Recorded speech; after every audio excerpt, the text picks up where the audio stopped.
Yes, yes, yes. Oh, you know what that sound means. Time for Independent F1. Greedy and the Cheese. We have finally reached the finale of the 2024 F1 season. For the 16th time, we raced the Abu Dhabi Grand Prix. Abu Dhabi, the capital of the United Arab Emirates, home to 1.5 million people. And while you're there, maybe you want to take a little desert safari. Or maybe you want to go say hi to Bugs and the gang. Check out Warner Brothers World. Or, of course, no trip is complete to Abu Dhabi, because you got to stop at Ferrari World. That's right, the theme park around Ferrari. Hell yes, yeah. Indeed. Let's goddamn go. What do you got, sir? Listen, as always, on a cold day like today here on the East Coast, and for much of you in Europe as well, man, you gotta have some soup. That harissa soup. It's more like a beef stew. I think they call it soup.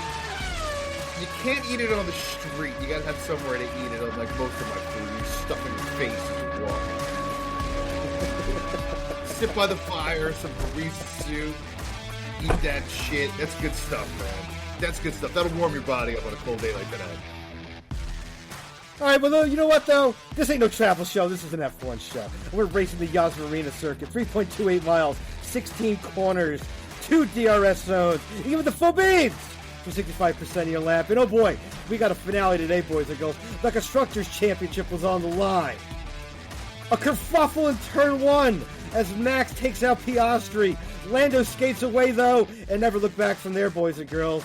Sainz takes second, and Leclerc with an epic drive, coming from 19th to finish third to round out the podium. And oh, you can't forget about Lewis's epic drive as well, coming from 16th to finish fourth in his last drive in the Merc. But it's also, this was the finale. But don't fret, boys and girls, because only 80 days to pre-season testing in Bahrain. We are caffeinated, we are medicated. Lots to unpack. Let's effing go. Slamming that Red Bull down on the table because you are pumped. You are ready to go. Listen, last race of the season, that doesn't mean we're going to end here, because we're going to be back pretty much every week between now and the entire offseason, just like we were last year. This was a great race, a great way to end the season. We had a great season as well, so thank you all. I think our listenership has tripled this year, if not more. So thank you all for joining us. If we could do that again, triple again, who knows where we're going to be at. So amazing, amazing. Love you guys. Thank you for listening. Thank you for tuning in. And away we go. Last race of the year. Lando Norris finally pulling one back out. And it's almost like a little bit of the same old, same old. Max Verstappen finishing 6th. The Mercs both finishing in front of him. Lewis Hamilton sneaking by Russell at the end there. Or did Russell give him the little olé to let him finish ahead of him? I'm sure we'll find that out for fact shortly, as we're just coming on here hours after the checkered flag goes down. So with that, a little bit tough to figure out if that was an Olay or not. Sir, what are your first instincts on that one? I mean, it was a pretty damn good pass. Let's just put it that way. It was a champion's pass. Russell maybe, didn't fight it as much. I mean, Lewis also had was on the mediums at that point with the strategy that he went with, the opposite that Russell had, and was just moving there at the end. He was flying. So I think Russell also knew it was coming too. So not to, fight Lewis and get a kerfuffle themselves and take both cars out. So, but yeah, I mean, I'm wearing a little orange today. Got to give it up to the Papayas. First title since 1998, 26 years. How about them apples? How about that? That's a long time, especially when it was so unexpected. Unexpected. Yeah. You go back to the beginning of the season, there's no way you think after the first, I think, 3 races, they were in 4th after the first 3 races until they had, I forget what the first race they started really putting up podiums. And then by the 14th or 15th race, I think by the 12th race, they were still in 3rd or 4th or 3rd.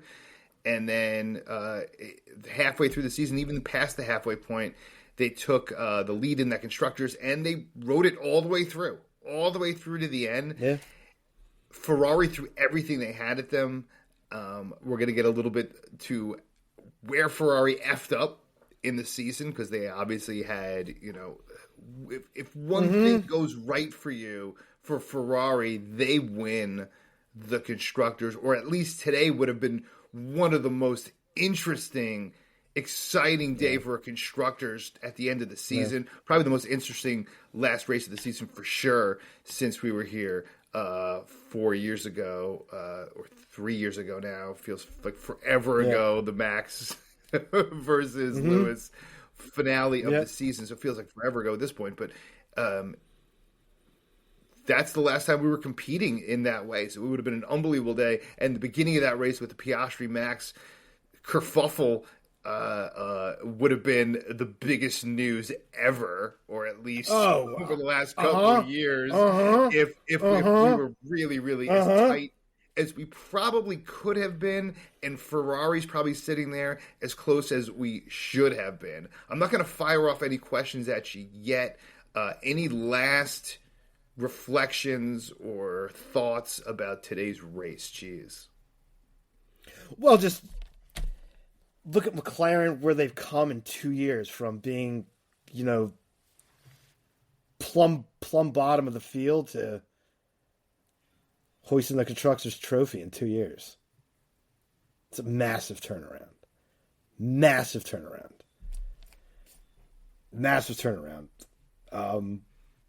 So you got to give it up on that. And did you possibly see, with the Piastri Max incident there, a little rivalry starting out, because both those drivers could be going for a title next year? Listen, that's what they're saying. That was all the kerfuffle over trackside. I think right after the race, everyone, all those reporters out there and all the journalists out there, over in the pit lane, over on pit wall, we're all saying the same thing. And the word is out that Lando Norris, as good as he is and as competitive as he is this year, may not be the number one at McLaren moving forward. So that was one of my two questions, which I was going to ask you. Who is the number one driver at McLaren? And did Lando have an opportunity at some point as well to win this thing? As Ferrari screwed up a couple times, which prevented them from winning Constructors. Is there scenarios here where you look back at the season and you have Lando Norris as the champion because of X, Y, and Z?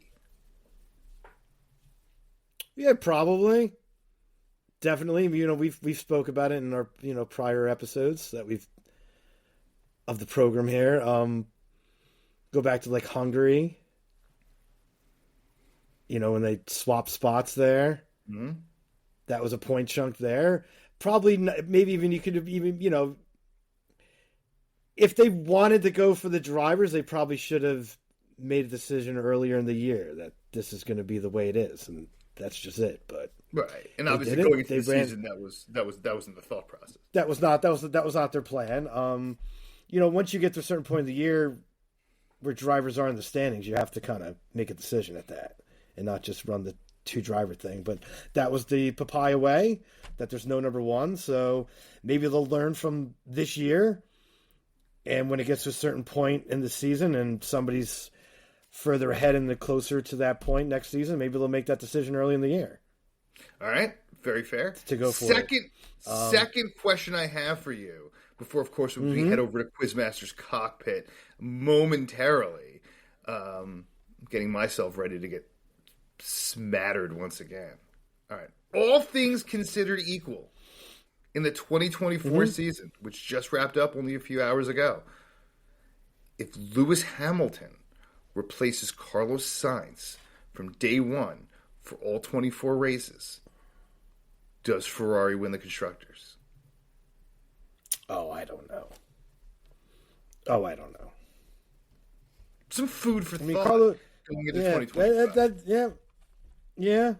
Um, to be honest, you never know. I mean, Carlos drove hard all year, especially the second half. He drove a great season. He drove a great season. I mean, he pushed that car. He pushed hard. He's part of the reason why they finished second and only 14 points behind McLaren. At some points of the season, you thought they had no shot. Yeah. 18-6. I'm sorry. No, go ahead. No, please. 18-6. Do you know what 18-6 was? It's not some new Tool song.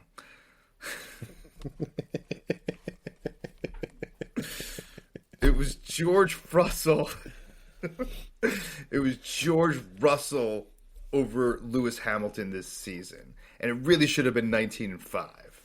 How many times George Russell beat out Lewis this season. So just some numbers, just throwing stuff out there for you. Obviously, the car, the Merc is built more towards, George Russell this year, as we know. And the upgrades were for George mostly, as we know. Well, yeah, because Lewis wasn't going to be there, so.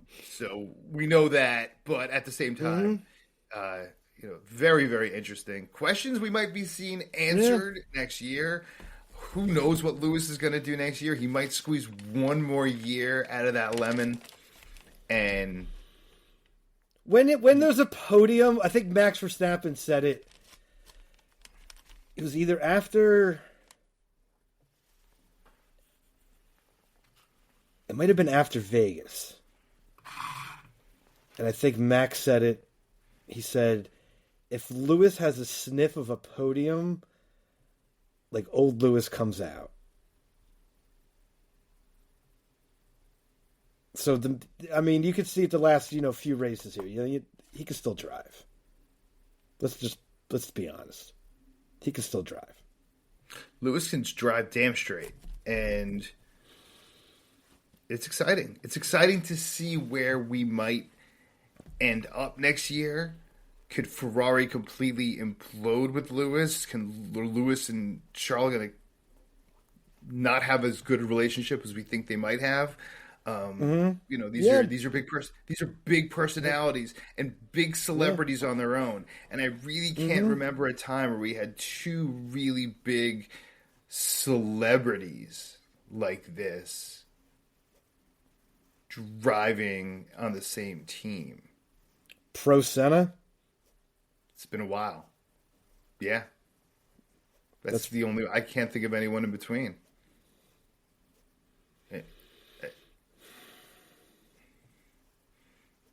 No, not really.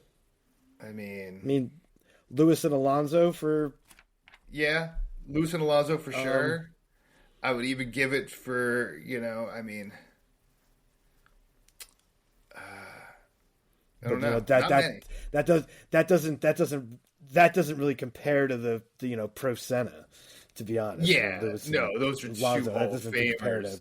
We don't have too many instances outside of Lewis, Alonso, where we have two Hall of Famers racing together. We haven't had that in a long time, at least not off the top of my head. But speaking of all these things off the top of our head and answers to questions, it is that time. Jump in the car, strap on the helmet, one time around the track. 3 sectors.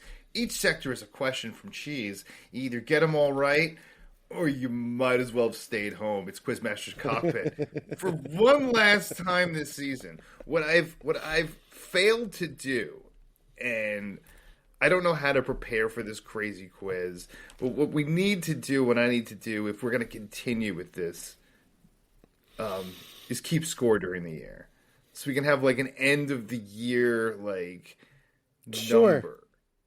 Yeah. You should also see how many tier these questions like easy, medium, and difficult. Like Jeopardy style or something. But we'll talk about it in our off-season powwows. AKA the fog of discussion. Yes. It's a big fog sometimes. Sometimes it is. Sometimes it's got to be. All right. All right, here we go. Quizmaster's Cockpit. Are you ready, sir? I am as ready as I'm going to be. All right, here we go. Question number 1. How many corners did the Yas Marina circuit have prior to the change for 2021? Was it 19? Close, but no. 21. Close, but no. Do you know how many there are now?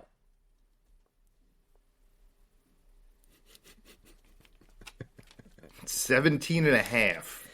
16, so no. 16. I knew it was 16. They had 21. That's a lot of turns. The track was definitely crazy when it had all those turns. Yeah, but it's way more exciting track now. After the turns, they definitely the changes definitely improved the racing at the track. Absolutely. That's for damn sure. Question number 2. Who won the first Grand Prix at Abu Dhabi in 2009?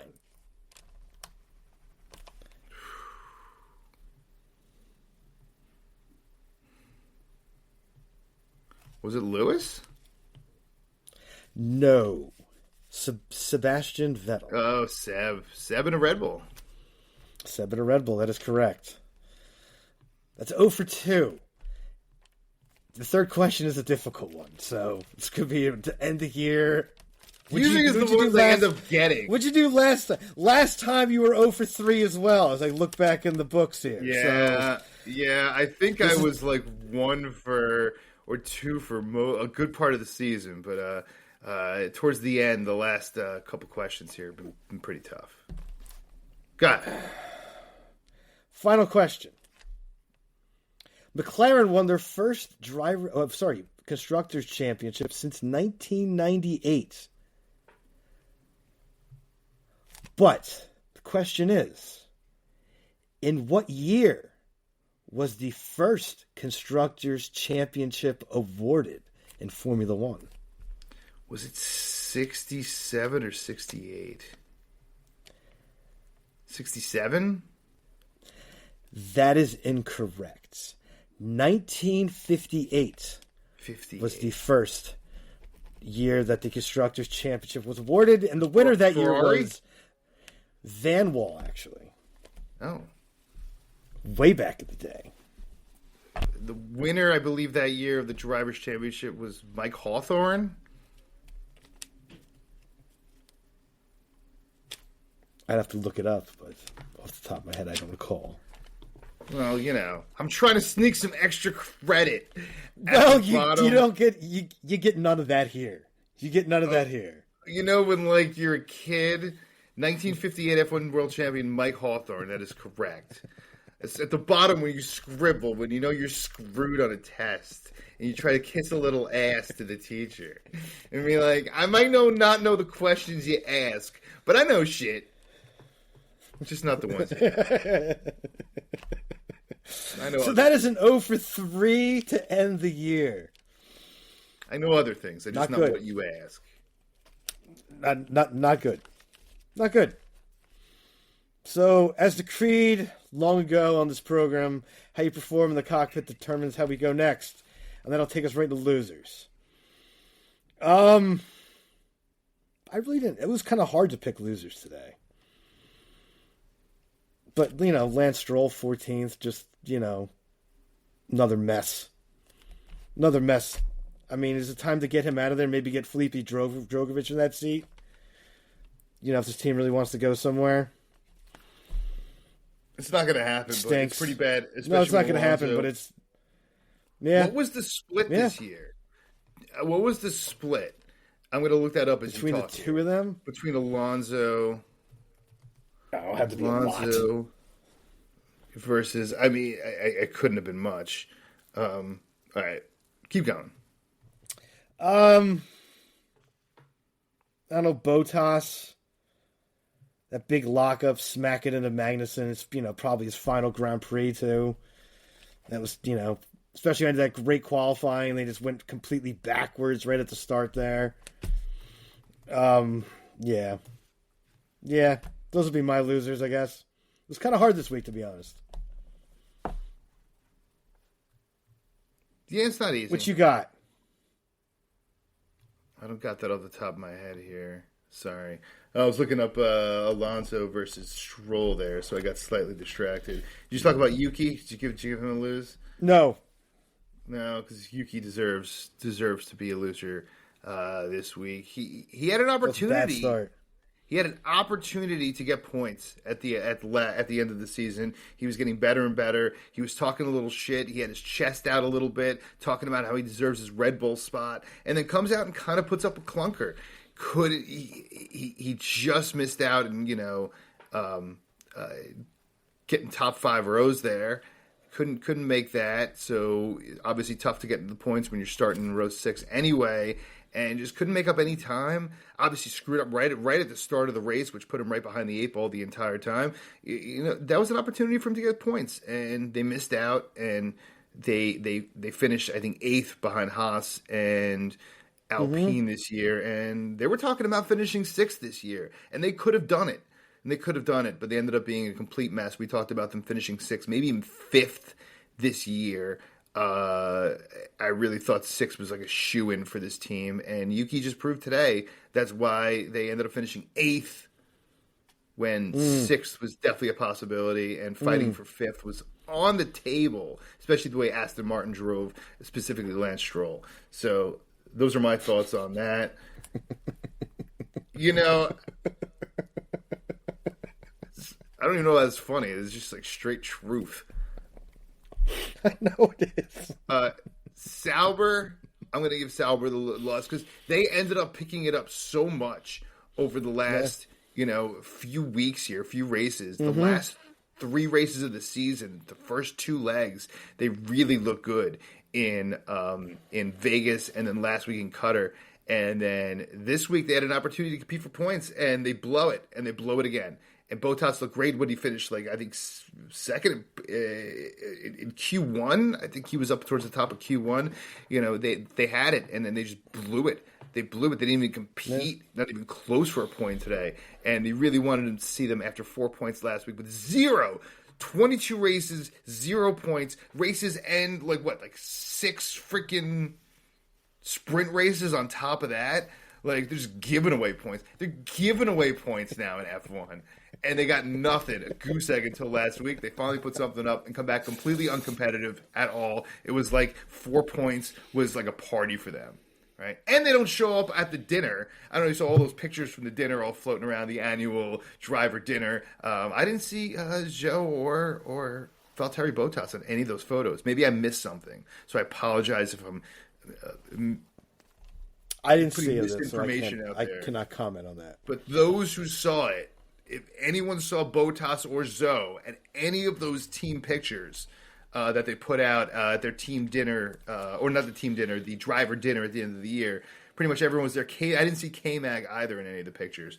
But though I did see Sergio Perez and Max sitting pretty far away from each other, and Max and George Russell weren't anywhere near each other either. I think Max will be away from everyone, especially after. Well, probably a little bit. All right, and those are my losers. All right, so I'll take us in the winners.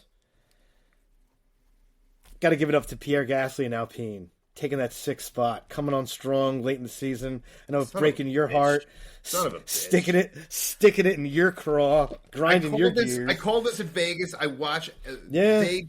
After they came back from the winter break, from fall break or whatever it was, that 3 weeks off, they did something to that car, and they put a fire in that freaking car. They really, really did. And Pierre Gasly was great. I know he didn't score points in Vegas, but I was very scared. I really thought Haas was going to come in 6th, and I kind of shit my pants after watching them in Vegas, especially down the straights in Vegas, specifically Pierre Gasly. And here they are, taking 6th. No, congratulations to them. Tip your cap. Tip your cap. Yeah, I'll take 7th. I'll take 7th in the constructors, and they put up a fight today. But go ahead. I'm sorry.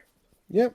No, it's good. No, you're fine. Let it out. Let it all out. I didn't mean to steal your thunder, but Haas is not usually in these situations where we're battling for significant amounts of money here at the end of the season. We're usually battling to not get sold off piece by piece to the highest bidder.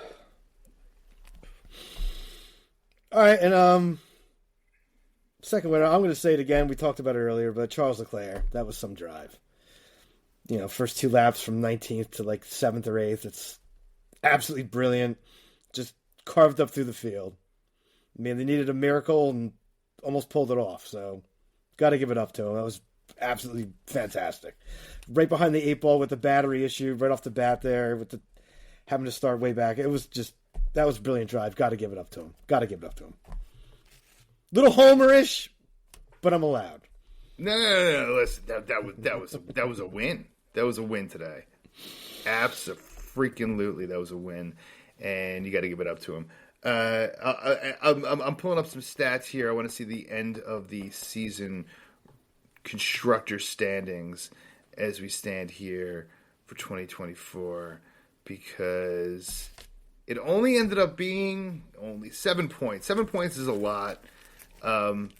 Alpine beat him out, especially when you end up with 65 points for the year for Alpine, 58 for Haas, and that Red Bull finished with 46 points back in 8th. So they were significantly 19 points out of 6. That was a bad job this year. And McLaren finishes with how many points? I don't know.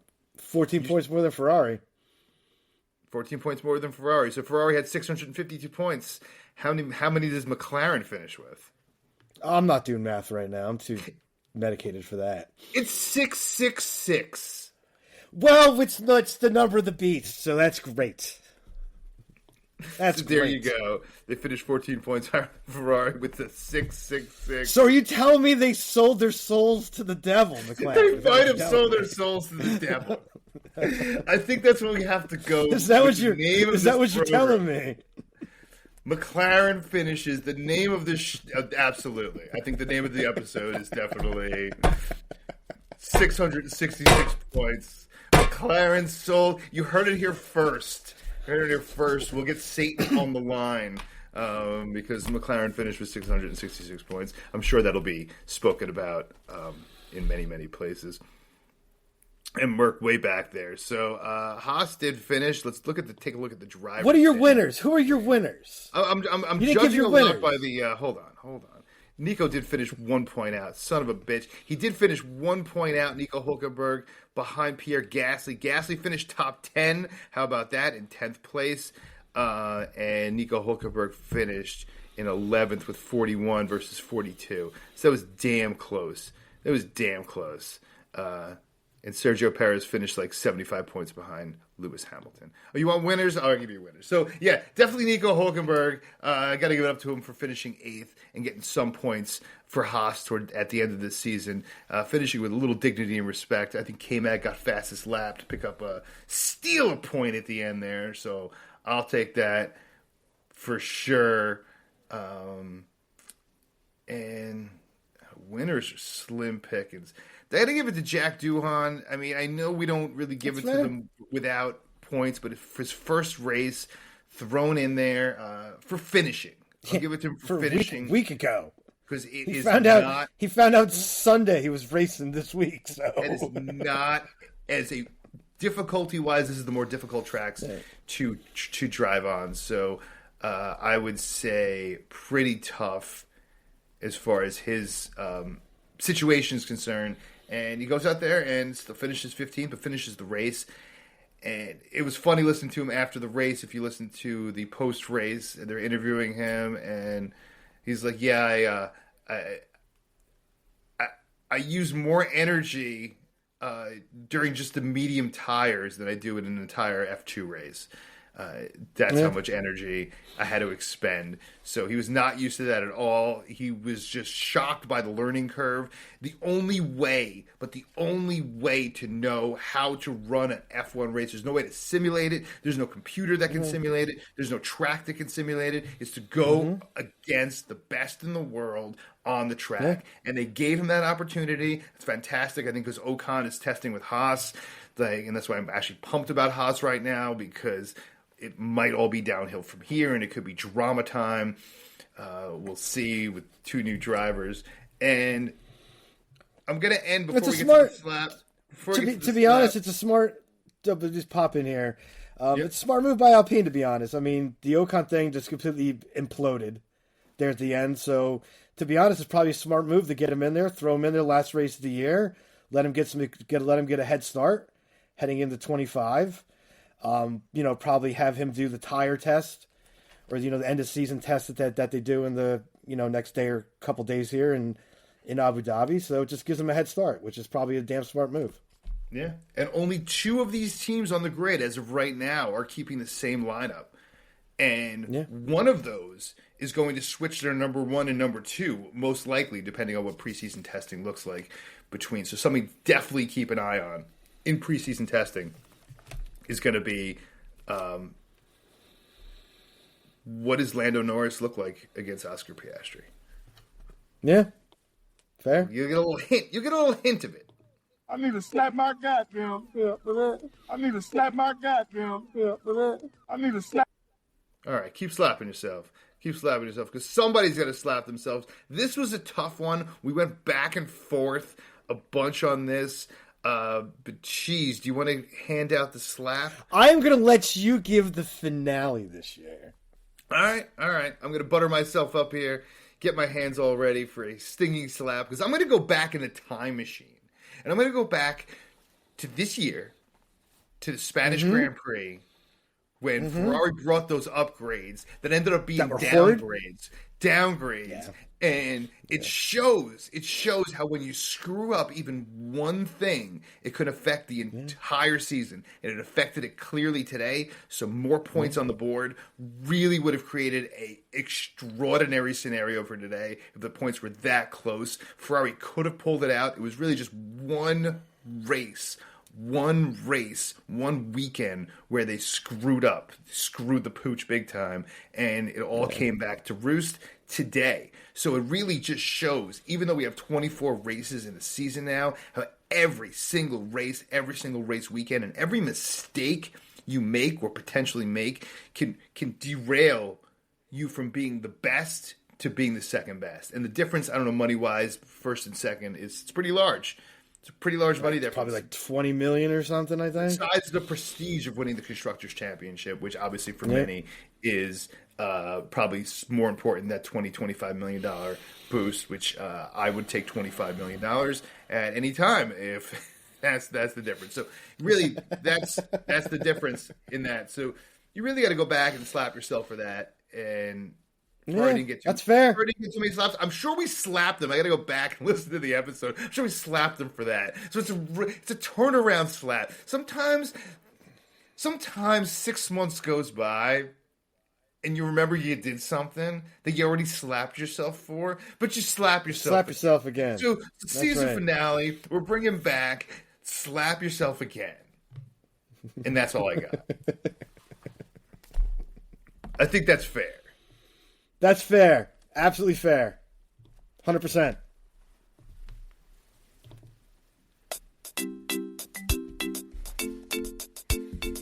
Ah, yes. You know what that sound means. It's the best damn sound of the week. Hell yes. It's time to take that fantasy ride to that fantasy island of Greentopia, where the beer flows like wine and the wine flows like beer. And the cannabis, oh yes, my friends. It grows as far as the eyes can see. Look at it. Look at it out there, green and luscious. Take a little whiff. That air smells fantastic. Take a little walk to the top of the hill, the casino top. Tickets in hand. Cash it in, are we? Check it out. Love the Steel Drums. Oh, you gotta love it. Gotta love it. It's just funny, like, I submit my picks first we need to do something like a lockbox for picks. Where, like, they go into, like, a lockbox. So no one can see each other's picks. Because we end up having the same picks each time. And I'm not saying anything nefarious is going on. Maybe I'm a genius picker. But we end up having two similar picks. So when we share we them with bet each other. very similar because we always look for positives. that we there's think not much out there. This year was rough. The lines were rough. That's because F1's becoming a popular sport in the U.S. That's because you it's go more in bettable in the U.S. So when you go in, when you go in to try and make your bets, and for like guys to finish top 10, and 10, 12, 12 guys are negative. I mean, there's no odds there. No odds. You don't find things. You don't go to the track. Ways. You don't go to when you go bet the ponies. You don't bet the 9 to 5s.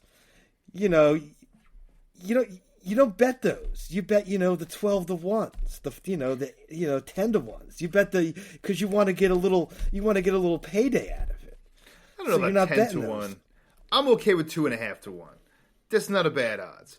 It's not bad odds. But what I don't like is, just an over amount of basically every single one's in the negative line, which means you bet $1 and you win back like 12 cents on your dollar, right? So you get $1.12 back or whatever it is, whatever units of measurement or fiduciaries you're using here. So let's recap actually the actual bets. Let's go with the winning bets first, and we both bet Ferrari in the top 6. Duh, I should have bet him on podium, but that was plus 150. Yeah. What the heck was podium? I'll give you that right now. I'm sorry. Another pause for information. But double podium finish for Ferrari was plus 2,500. Shut your mouth. If I read that one, I might have finished you off. But we both bet it. Plus 150, both top 6. They both did finish podium. That was a big payday for somebody out there. Plus 2,500. We both went the same trifecta with Lando Norris winning, which he did. But Oscar Piastri in second, Carlos Sainz in third. We got 2 of the 3 podiums, but that does not count for a trifecta. So nothing going there. I had Yuki, and I was a little pissed off about Yuki, but doubled that pissed offness with losing greeny bucks on that, so I lost that one. Yuki finishing 12th at 13th. I lost that as well. You lost that as well. And I didn't make a Haas bet this week. There was no value in the Haas bet. No? Although I'm sure a fastest lap from... So anyway, PS definitely picked up some bucks back, as did you, with the Ferrari plus 150, double top 6. So you definitely hedged, once again, a disaster. I hedged being homeless. We also had Carlos Sainz winning it, which wasn't that bad in retrospect. It's a pretty damn good bet, dude. With Carlos Sainz to win, plus 8,000, I believe. 800. 800. Yeah. 800. 8,000 would have been. It was worth a shot. Yuki to win. You knew 800, that's good. Plus 8. Yeah, absolutely. Ferrari was looking fast all weekend, so for sure. So there we are, end of the season. You smashed my face. We knew this weeks ago, but you won. You won the championship back. So as officially, Cheese, you are the 2024. I take the ring back. Take the ring back. I kiss the ring. I'll be over there on Christmas to kiss the ring. You are the champion. Not even close. I needed a miracle. My miracle would have been double Ferrari podium. It's too much of a chicken shit to do that, so here we are.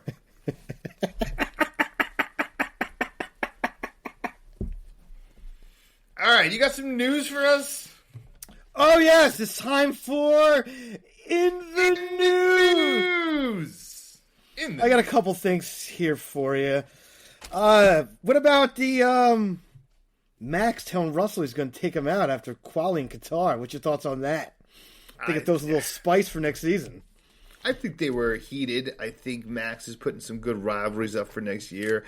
I think the entire F1 landscape is going to be completely turned on its head. We're going to have completely new teams after having a rehash for most teams from last year. We really haven't had too much change over the last couple seasons, and now we're going to have a massive amount of change from almost every team. So it's a little spice. Spice is nice. That's what I say. With your eyes of a bot over there. Just like when just like when you're hanging out in a racket, spice is nice. Spice is nice. Spice rules the universe, sir. That's Spice right. rules the galaxy. So we're gonna have a little bit of that next year, that's for sure. And yeah, We are in the desert. We are in the desert to finish the season, so the blue eyes of Abad must come out. Yes, they must, and they are. All right, what else? What else you got? F1 team values came out. Can you guess who was number one? Team values. It's not Red Bull. No, they're actually third. Oh God, what kind of values At three. does 10th have? Last is actually, shockingly enough, Not Sauber. it is actually Haas at 1.02 billion. Sauber's next at 1.2. So Haas is actually dead last. Dead last. So I would say But who's number one? Ferrari has the highest value. That is actually correct. Ferrari's number one at a estimated value of $4.87 billion. Half the New Followed York by Yankees. followed by Merck at 3.94. See, when you McLaren's said actually fourth. values, you didn't say like is that their team Cash. cash? I thought you meant like social values. No, when like you said- cash. When you said Red Bull was Straight third, hard cash. I was Straight hard confused. cash. All right, there should have been Well, I some gave you the number at clarification. I did say at $3.5 I got billion. that. Once you guys are giving me numbers, I was like, what kind of rating scale are you giving here? Little miscommunication. It's okay. Cash, straight cash. All right, no All surprise. right, and the final story there for you, probably be confirmed in the coming weeks, but it's likely, or most likely, around the paddock, everybody believes it to be true. Perez will be out at Red Bull.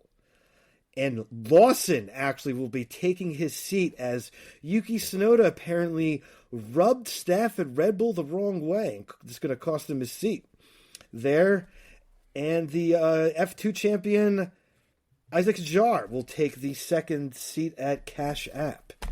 Is the big scuttlebutt shooting around the paddock? I mean, we kind of knew this was coming weeks ago, to be honest. Yeah, I think we did. A lot of stuff over the last. What is it? Over the last 16 races, Perez has only scored 45 points. There's no reason Sergio Perez. That's not. That is not good enough in a Red Bull. He has lost it. Yeah. We said it last season, and he spent the last, I would say, off the top of my head, I have to look it up, almost 40 races now. Let's go back to his last 40 races. I would actually like to see all F1, the last 40 races. So these 24 plus 16 last year. Add up all the points and see Wasn't there where like Sergio 20? places. Wasn't there like 22 or 23 last year? So just go back to the last two seasons to get that number anymore. Yeah, but you want to get like half the season because Sergio was decent the first half and then just completely collapsed the second half. I mean, they gave him the contract mid-season, the extension, to try and boost his confidence, and it completely backfired in their face. He doesn't have it. You just either have it or you don't have it. And sometimes you just don't have it anymore. Like, look at Danny Ricciardo. I mean, Danny just doesn't have it anymore. And it's a half a second reaction time. It's 10 less pounds you can pull with your neck. It's footwork. It's footwork, something we never see on a Formula One broadcast. We almost never see. And we should definitely have a footwork cam sometimes to show what the hell's going on underneath there, because there's a lot going on in a Formula One vehicle. Yeah, driving with two feet is a lot different than driving with one. There's a lot going on in a Formula One vehicle. So you're talking about half a second reaction times for some of these guys. And forget about the stuff you see. It's all the stuff you don't see. And obviously Sergio Perez lost that time. Fernando Alonso hasn't. No. And just like those who follow time hasn't caught him. American football, and everyone who thinks like because Tom Brady played at 46 years old and winning championships, that's a thing. You're sadly mistaken. That's a freak thing. It's very few people in the history of sports over the last 100 years have played successfully into their 40s. Very, very few. And you can go back to the beginning of Formula One. There was very few people that were, I don't know, brave enough to drive any of these vehicles to begin with. So you only had like a few dozen people to choose from that would even get these cars back in the 50s, when there was plenty of guys like Fangio and Farina and these other guys who were in their mid-40s, late 40s, some of them. I'm talking about modern times. A little bit different now. A little bit different. You got the Ricky Hendersons in baseball. Sure, you got a European footballer for me that played into his 40s successfully. Nothing I can think of off the top of my head, but no, it's rare. It's rare. Yeah. And Fernando Alonso's rare. Lewis Hamilton's rare. Mm-hmm. Yeah. And Sergio Perez, you normally lose it in your early 30s, mid 30s. That's where most guys lose it.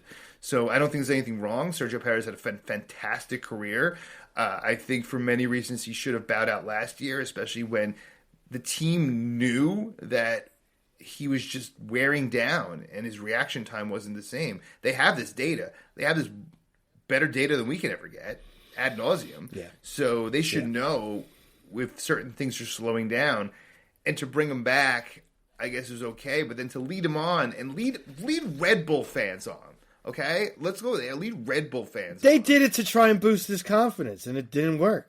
I think did when not you just work. don't have it, you don't have it. When you don't have it, you don't have it.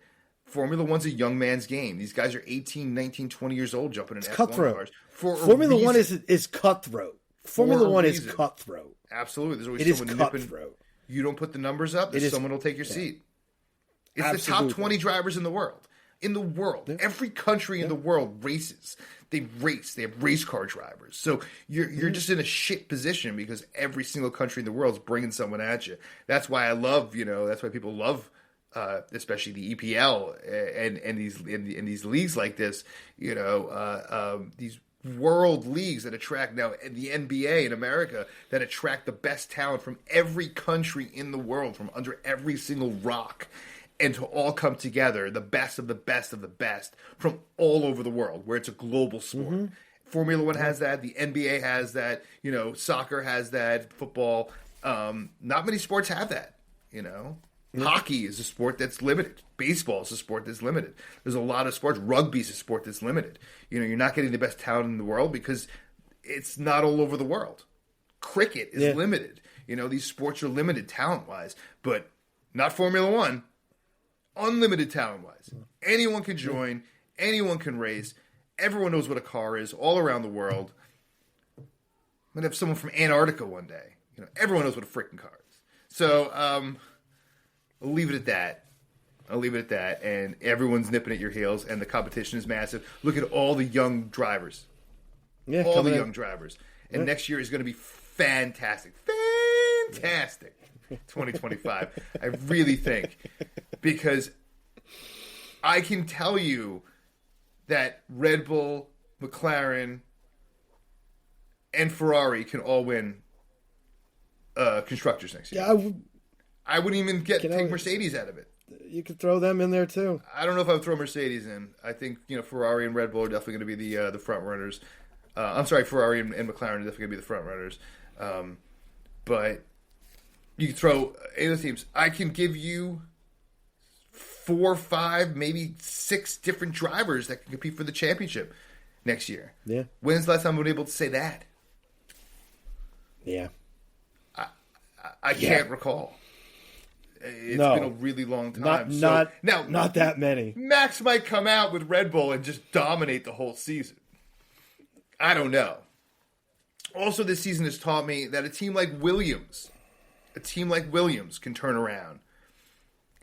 And by 2026, mid-season, compete for a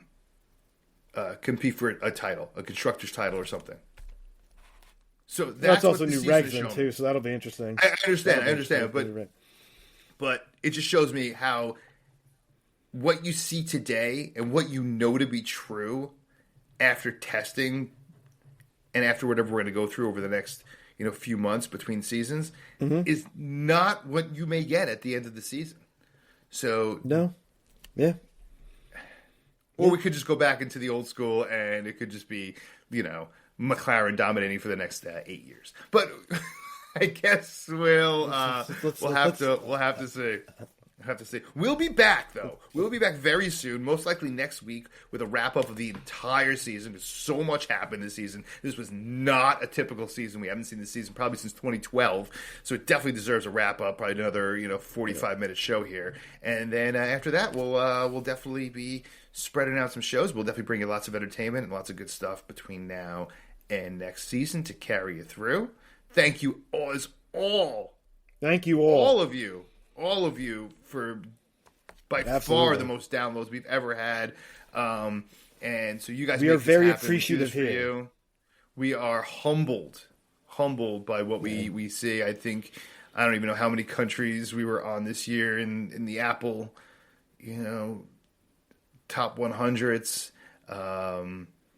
A whole bunch countries I never even heard of, but thank you to all you all over the world that have listened and made this a awesome experience. Something that when we started 4 years ago during the pandemic, we had nothing to do. We were like, let's do a Formula One show, and it's like, you out of your mind. Never thought I'd get this far. I said 3 episodes. And now I think this is episode 129. So thank you all for making this work. And say what you got to say, brother. Thank you very much, everybody. Definitely appreciate you. And as always, stay medicated, my friends.